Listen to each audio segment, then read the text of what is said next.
Do you ever wake up one morning and just feel like you don't want to talk that day? This is what happened to me today. It's Saturday morning.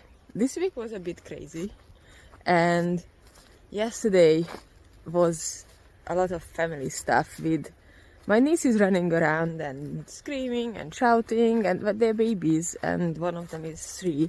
So obviously they are kids, they are young children, and there's nothing wrong with running around and being loud, because that's what they are supposed to be doing. But somehow I think my system got so overloaded yesterday and this week, so it's like, I guess, accumulative.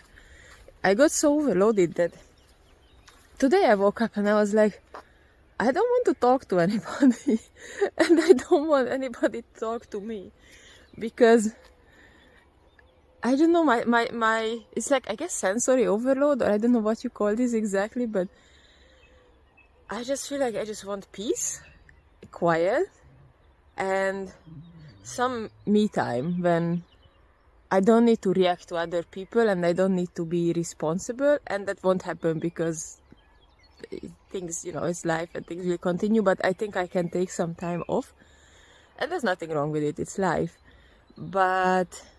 And hopefully in the evening I can have some me time. And I'm an introvert, and that's fine. I'm perfectly okay with that. I'm not trying to push myself into directions where I don't naturally want to go.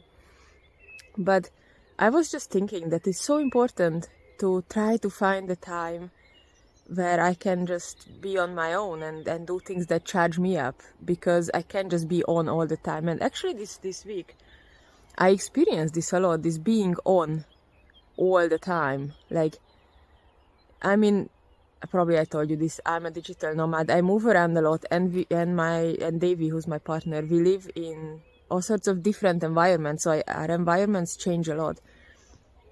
And I like that, I really enjoy that. And sometimes it's just us, and sometimes we are with other people, or sometimes we are with other people but we have our own little apartment space, or there's so many variations. There's like a million variations. And when it's just him and me, we have our time, we have our like personal times, we have our us time, we have our rhythms, we have how we do stuff, like I think most couples probably do. And that works. That's different because, for example, I have the early mornings for myself and he has the later evenings, because we just naturally have different rhythms, and that really works for us. But when we are with other people, or spending this much time with other people and sharing living spaces, then that's always a different type of adaptation. And because I'm an introvert, I needed to find ways to be able to just separate myself, to have me time when I can recharge. Because as an introvert, I need me time to come back to center point and quiet down and basically just recharge my batteries, and then I'm okay again.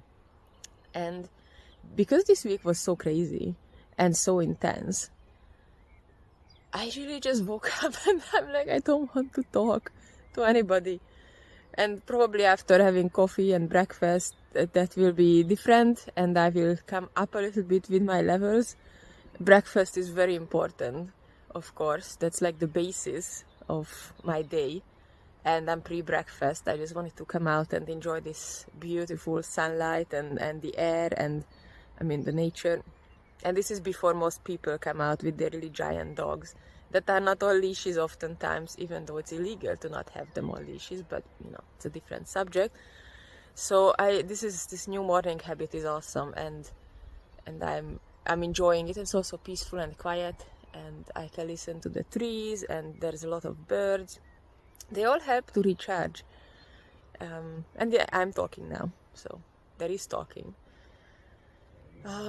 Anyway, so this is what I was thinking, and I wanted to ask you if you ever wake up in a way and be like, no, I just want a me day. I don't want to talk. I don't want to react. I think talking is even just one part of the thing. It's the reacting.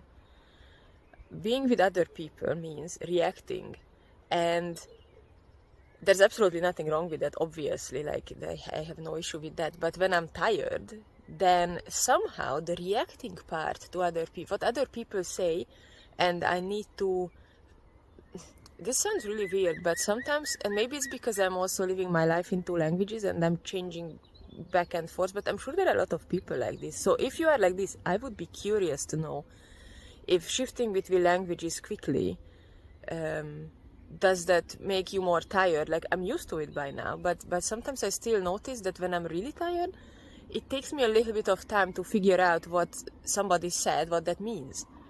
And that's kind of funny, but sometimes this happens, like it just interpreting sentences and the meaning can make me feel like, oh, this is taking too much energy. It's really weird. And sometimes this doesn't happen for a long time, and then sometimes it happens. And now I feel like even translating my own language to Hungarian, to the meaning, like what somebody told me, somebody asked me, it's like it's costing me energy, mental energy. And so I was just thinking about this, how other people do this, or how long it takes to come back to my normal center point level where I'm like, yeah, okay, this doesn't cost me energy, actually, it's just normal. And then when I'm tired, this feels like it costs me a lot more energy. So it's actually an interesting observation for me. I don't know if it's interesting for other people, but I guess this is how my brain is wired, or this is how just I operate, and just a self-observation. So if you have any comments or ideas on this, I'd be interested to know. So with this, I'm wishing you a good day or night, and I'll see you later.